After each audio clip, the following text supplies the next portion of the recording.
I never thought I'd be the kind of person who shows up to a will reading shaking. I'd always imagined those scenes belonged soap operas to other families, not mine. But there I was, standing outside a law office on a gray Tuesday morning in Charleston, South Carolina, my fingers wrapped around a paper coffee cup I'd already stopped tasting, telling myself to breathe. My name is Natalie Howe. I'm 32 years old. I teach third grade at a public elementary school in Mount Pleasant, and for the past 11 years, I have lived my life quietly, deliberately, far from the world my father built. Not because I didn't love him, because someone made sure there was no room left for me in it. My stepmother's name is Renee. She stood in that conference room with her shoulders back and her chin lifted, wearing a cream-colored blazer that probably cost more than my monthly rent. She didn't look at me when I walked in. She didn't need to. She'd already told me at the graveside 2 weeks before exactly what she thought I would find inside that folder. I keep coming back to that moment at the cemetery. The way she leaned close enough that I could smell her perfume. Something expensive and floral that felt wrong for a burial, and said very quietly, almost gently, like she was doing me a favor. Don't embarrass yourself on Monday. Your father's estate goes to his family. You know that? His family. Like I was something else entirely. I didn't answer her. I just looked at the grave, at my father's name carved into the stone. And I thought about the last thing he ever said to me. Not in the hospital, not with tubes in his arms and monitors beeping beside him, but 3 years before that, on the phone, his voice low like he didn't want to be overheard. Natalie, he said, whatever happens, I need you to know I didn't forget about you. I never forgot about you. I didn't know what he meant then. I do now. Before Renee, before everything shifted, we were ordinary in the best possible way. We lived in a brick ranch house in Greenville, South Carolina, the kind of neighborhood where kids rode bikes until the streetlights came on, and neighbors brought casseroles when someone was sick. My father, Warren Howe, owned a regional logistics company he built from a single leased truck in his late 20s. He wasn't flashy about it. He drove a Ford F-150 with a cracked dashboard and kept his dress shirts ironed himself because he said he didn't trust anyone else to get the collar right. My mother, Sandra, was a dental hygienist. She had a laugh that filled rooms. She coached my soccer team every spring, even though she didn't know anything about soccer. She learned the rules from a library book and kept it in her car for reference. I found it once, dog-eared to the chapter on offsides, and I thought it was the most her thing I'd ever seen. We weren't rich, not then, not in the way people mean when they say rich. We had enough. More than enough, actually, though I didn't understand that until later. What I understood as a kid was Saturday pancakes, and my father doing terrible impressions of movie characters after dinner, and my mother humming while she watered the tomato plants on the back porch. Then I was 12, and my mother got sick. It started with headaches she called tension migraines, then a scan, then a specialist in Columbia, then a word I couldn't fully pronounce and didn't want to learn how. Glioblastoma. Stage 4. She was gone 14 months after the diagnosis. I remember my father at her funeral standing so still he looked like a photograph of himself. He didn't cry that day. He cried later, at home, when he thought I was asleep, and I lay in my bed listening to a sound I had never heard from him before, and hope I never hear from anyone again. For a while, we held each other up. We ate dinner together every night, even when neither of us was hungry. We visited her grave on Sunday mornings and brought whatever was blooming in the yard, zinnias in summer, holly branches in winter. He came to every soccer game. He sat in the bleachers in his work jacket and cheered too loud and didn't care who heard him. I think we might have been okay. I really do. If things had stayed the way they were, I think we would have found our way through. But 2 years after my mother died, my father met Renee at a charity golf tournament in Hilton Head. She was a corporate event planner. She was 34 to his 49.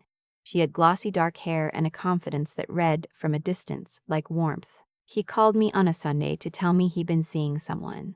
I was 14. I remember sitting at the kitchen table, staring at the grain of the wood, trying to locate the correct feeling for the moment and coming up with nothing that fit. I met her a month later at a restaurant downtown, one of those places with cloth napkins and menus without prices. She ordered sparkling water and asked me 3 questions about school in a row, then turned back to my father and didn't ask me anything else for the rest of the meal. I told myself I was being unfair. I told myself she was nervous. I stopped telling myself that about 6 months after she moved in.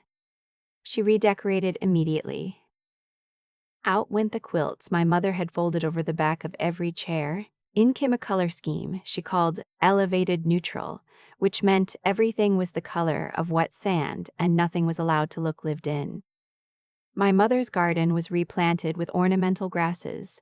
The photo wall in the hallway was repainted over, and the frames were removed. And when I asked about them, Renee said she'd packed them away somewhere and we could look for them later. We never looked.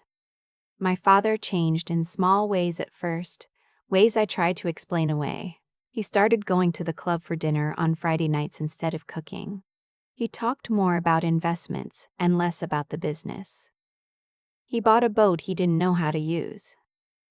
But underneath the surface changes, something quieter was shifting. The calls to check on me grew shorter. When I came home for weekends during high school, he was often out. When he was home, Renee was usually there between us, redirecting the conversation, laughing at something on her phone, reminding him of somewhere they needed to be. She never yelled at me. She was smarter than that. It was always small things. A sigh when I left a dish in the sink. A comment about my clothes being very casual when I came down for Sunday dinner. Once, when I mentioned I was thinking about teaching as a career, she tilted her head and said, "That's sweet.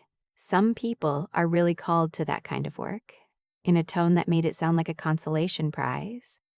By junior year of high school, I had learned to stay in my room, to eat quickly, to be invisible when possible. By the time I graduated and left for college at the University of Georgia, I felt something I was ashamed to feel: relief. I called my father every few weeks from my dorm room. The conversations were careful, surface level, the way conversations become when there's a third presence you're both pretending isn't there. He asked about my classes. I asked about the business. We didn't talk about my mother. We didn't talk about the photo frames. After graduation, I got my teaching certificate and took a job at an elementary school in Mount Pleasant. I rented a small apartment 2 blocks from the beach, which sounds glamorous and wasn't. Not at first. Not when the windows leaked during storms and the parking lot flooded every time it rained. But it was mine. Every corner of it. I built something quiet and steady there. A classroom I loved, students who made me laugh. A small friend group, a routine, a life that fit me. I planted pots of basil and rosemary on my kitchen windowsill because my mother always had herbs growing somewhere, and some habits you keep just to keep a piece of someone. I thought about my father often. I didn't know how to close the distance that had opened between us, whether it was mine to close or his, whether it was even closable anymore. So I let time pass, and more time. Then, 3 years ago, he called me on a Thursday evening. I was grading spelling tests at my kitchen table. His voice was different immediately, quieter and more careful, and I felt something in my chest go still. "Natalie," he said, "I want you to know something. I've been doing some thinking and making some decisions, and I need you to know that whatever happens, I didn't forget about you. I never forgot." I asked him what he meant. He said he couldn't explain everything on the phone. He said I would understand eventually and to trust him. I thought maybe he was going through something, a health scare he wasn't naming, a moment of reflection. I asked if he was all right. He said he was fine. We talked for 20 more minutes about nothing in particular, and when we hung up, I sat very still for a long time. Last January, I got a call from a number I didn't recognize. It was his assistant, a man named Philip, telling me my father had been admitted to the hospital in Charleston. Cardiac episode. It was serious. I was in my car within the hour. The hospital was cold in the way hospitals always are, fluorescent and antiseptic. The sounds of monitors and rolling carts echoing off tile floors. Philip had given me the room number. I followed the signs, turned a corner, and nearly walked directly into Renee. She was standing outside his room like she'd been positioned there. Her arms were crossed, her expression composed, and she looked at me the way someone looks at a delayed flight. like an inconvenience with no good resolution. "He's resting," she said. "I'd like to see him." She held my gaze for a moment, then stepped aside without another word, making it feel like a concession she was granting rather than a door she had no right to block. My father was thinner than I remembered. His color was wrong, too pale and too gray at once, and the monitors beside him beeped with a steadiness that felt both reassuring and frightening. But when I stepped through the doorway, he opened his eyes, and something in his face changed. Loosened, maybe. "Hey, kid," he said, which is what he called me until I was 25 and then kept calling me anyway. I sat down beside him and took his hand. His grip was weaker than I expected, but still there. Still him. We didn't talk about Renee. We didn't talk about the years or the distance or the photo frames. Some things are too heavy to lift when someone is connected to a heart monitor. Instead, I told him about my students. He told me he still thought about the road trips we took when I was small, the ones before everything changed. He said he'd driven past my elementary school once, the one I'd attended as a kid, not the one I worked at now, just to see if it looked the same. I didn't ask why, I just held his hand. Before I left, he looked at me very directly, with the focused attention he used to give to things that mattered to him, and said, "I made sure of some things, Natalie, before all this. You'll see." Renee appeared in the doorway, saying he needed to rest. I leaned down and hugged him carefully around the tubes, and I whispered that I loved him, and he said it back, and that was the last real conversation we had. He passed 6 weeks later. A second cardiac event, in the night, while Renee was sleeping in the adjacent room. She called me herself. At 6 in the morning. She said, "Your father died last night," in the same tone she might have used to report a weather delay, and then told me the funeral was Thursday. The funeral was held at a chapel outside Charleston, the kind of place with tall white columns and old oak trees draped in Spanish moss. Half the attendees were business associates, men in suits I'd never met, women who air-kissed Renee's cheek and held her hands with practiced sympathy. Renee's brother, a man named Douglas, who I had met exactly twice and disliked both times, stood at her elbow the entire service like a shadow she'd hired. I sat near the back. Not because I was asked to, but because being near the front would have meant being near Renee, and I couldn't do it. Not that day. Afterward, at the graveside, when most people had drifted toward the reception, Renee appeared beside me. She was dry-eyed and composed, which I didn't hold against her because grief is not always what it looks like from the outside. What I held against her was what she said. She positioned herself close enough that only I could hear, looked at the grave and said, "I know this is hard, and I'm not trying to be unkind. But you should know that the estate is in order, and it's going to his family. I'd hate for you to get your hopes up and be disappointed on top of everything else." I looked at her for a long moment. "I appreciate your concern," I said, and I meant it to sound exactly as flat as it did. She held my gaze a second longer, then walked away. That night, in my motel room in Charleston, I couldn't sleep. I lay on top of the covers with the TV on mute, watching the light flicker. And I kept turning over my father's words. I made sure of some things. Before all this, you'll see. Maybe it was nothing. Maybe he meant a letter somewhere, a sentimental gesture, something small and private that had nothing to do with the legal machinery Renee was so confident about. Or maybe not. The attorney's office was on Meeting Street in one of those old Charleston buildings that looks like it's been quietly keeping secrets for a century and a half. Thick plaster walls, wide planked floors, a ceiling fan that turned slowly overhead like it had nowhere to be. I arrived at 9:40 for a 10 o'clock meeting, wearing a black dress I'd owned for years and the pearl earrings my mother left me. I gave my name to the receptionist and was shown to a conference room. Renee was already there. She sat at the center of the long table, Douglas to her right, her hand resting on the table like she was the one running the meeting. On her left sat 2 people I vaguely recognized as her adult children from before she married my father, a son named Trent and a daughter whose name I could never remember, both of whom regarded me with the mild hostility of people who have been told how to feel about someone. I tipped the chair at the far end, set my coffee down, and folded my hands. The attorney, a silver-haired man named Mr.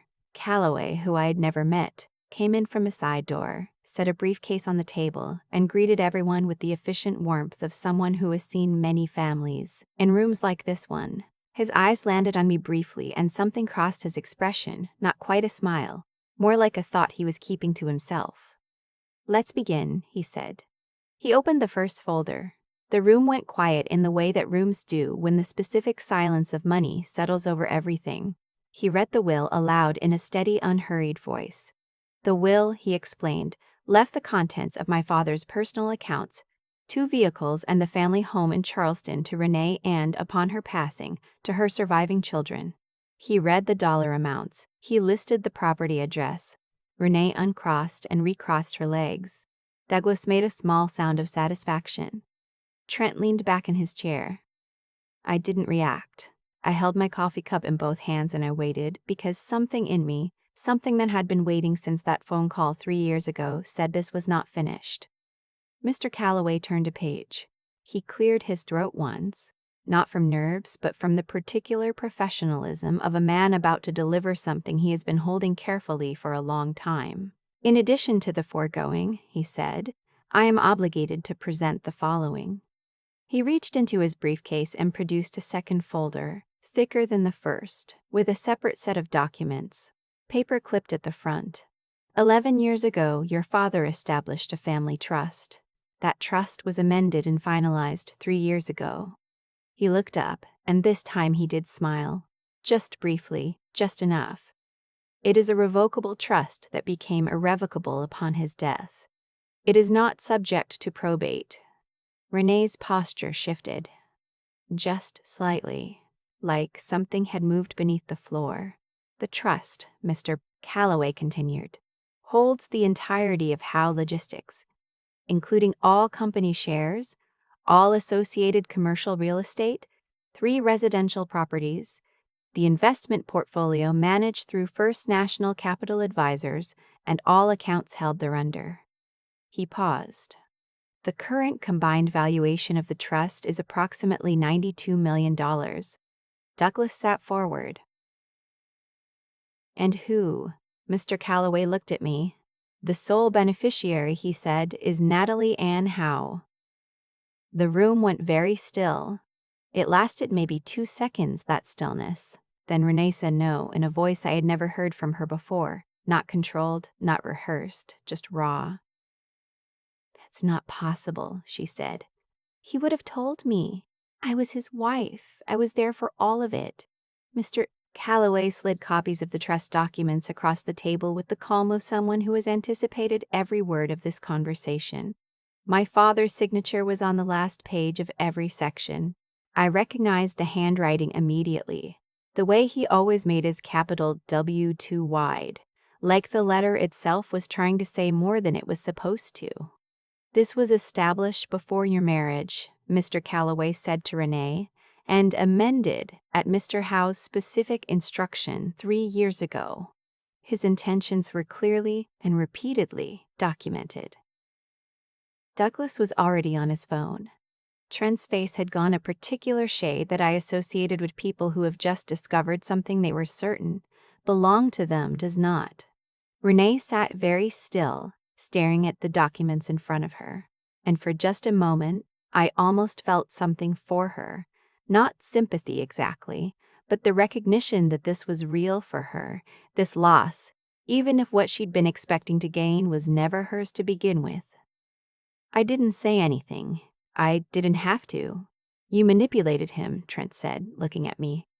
Coming back at the end, you people always do this. I visited him once, I said, in the hospital. That's the only time I've seen him in years. I had no idea about any of this until right now. That's convenient. Trent. Mr. Meester. Calloway's voice was quiet but precise. Mr. Howe established this trust 11 years ago. Ms. Howe had no knowledge of it, and no action on her part influenced its creation or amendment. His instructions were explicit and legally documented. Douglas muttered something to Renee about contesting. She didn't respond. She was still looking at the papers. I looked at them too. My father's name. His signature. His handwriting. wide on the W, like he was trying to say more. He had known, 3 years ago when he called me on that Thursday evening, what he'd set in motion. He had wanted me to know in some roundabout, careful privacy of a phone call way that he had not forgotten, that whatever I was going to find in that room, I could trust it. Renee stood up eventually. She gathered her things with deliberate movements, and when she finally spoke, it was to Mr. Belty Calloway, and not to me. "We'll be consulting our own counsel," she said. "You're welcome to do so," Mr. Calloway said pleasantly. "The trust is airtight, but that is, of course, your prerogative." She walked out. Douglas followed without looking at me. Trent paused at the door long enough to give me a look I didn't try to interpret, and then he was gone too. The room was very large suddenly, and very quiet. Mr. Calloway began organizing the documents into a packet for me. He worked without rushing, and I appreciated that. I needed the moment to just be what it was. "He wrote a note," Mr. Calloway said, almost as an aside, without looking up. "He asked me to give it to you at this point in the meeting." He reached into the briefcase a final time and produced an envelope, plain white, my name written on the front in my father's hand. I didn't open it there. I thanked him, tucked it and the document folder under my arm, and walked out into the Charleston morning. The air outside was warm and salt-edged, the way it is near the harbor in early spring. I walked half a block to a small bench near a planter of yellow flowers, and I sat down and I held the envelope for a minute before I opened it. The note inside was written on a single sheet of his personal stationery, the kind with his initials at the top that he'd used since before I could remember. "Natalie, I know there's no version of a letter that fixes what I didn't do. I'm not trying to fix it.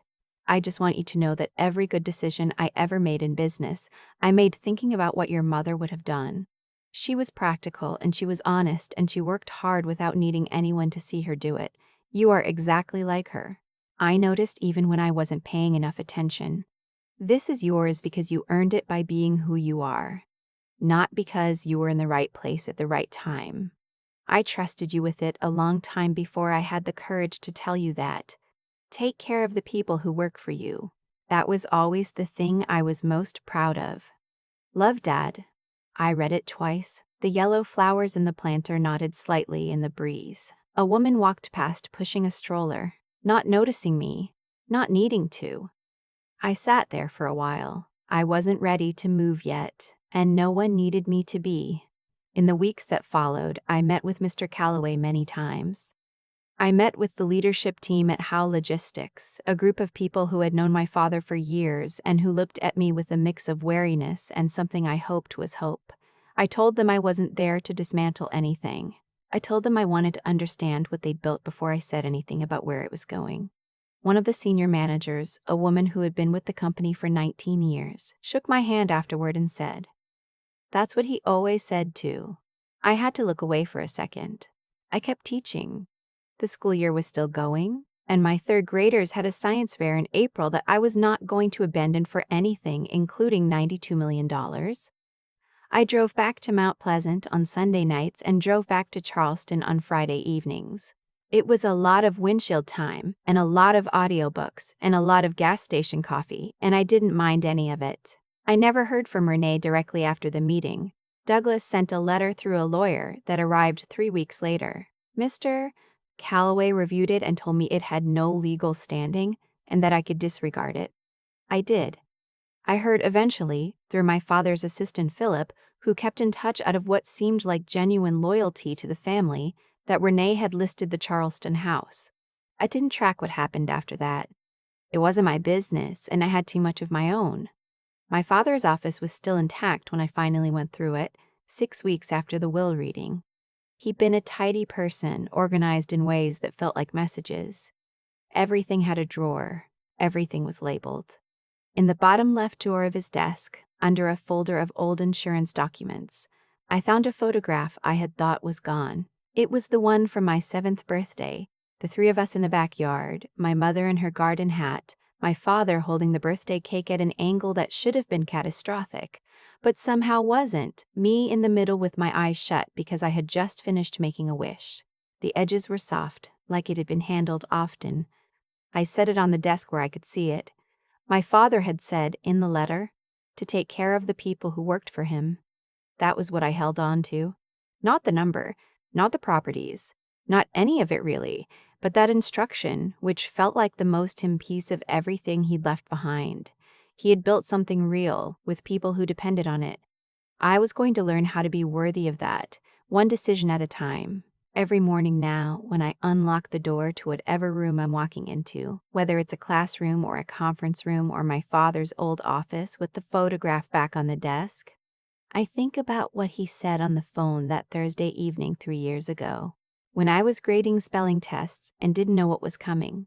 Whatever happens, I need you to know I didn't forget about you. He didn't. He never did. I've thought a lot about what my father actually left me. Not the trust, not the 92 million, not the logistics company with its warehouses and contracts and 19-year employees.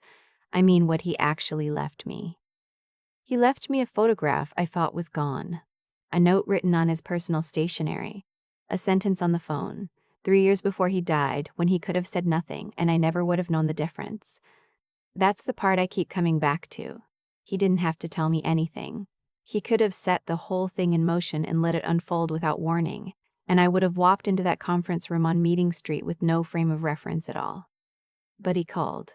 He chose his words carefully because he couldn't say everything, and he said enough. Whatever happens, I need you to know I didn't forget about you.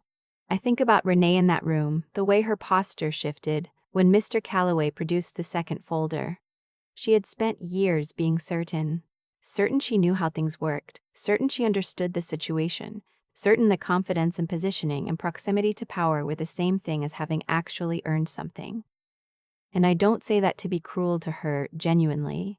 Certainty built on someone else's foundation is still just certainty until the moment it isn't. What I've come to understand, slowly, is that the outcome of that morning wasn't really about money or winning or any kind of score being settled. It was the result of who my father watched me become over 32 years, even when he wasn't paying close enough attention. Even when I was packing boxes at 18 and driving away from a house that no longer felt like mine, he was still watching. He noticed anyway. He wrote it down in a letter I didn't read until I was sitting on a bench outside with yellow flowers nodding in the wind, and he said, "You are exactly like your mother."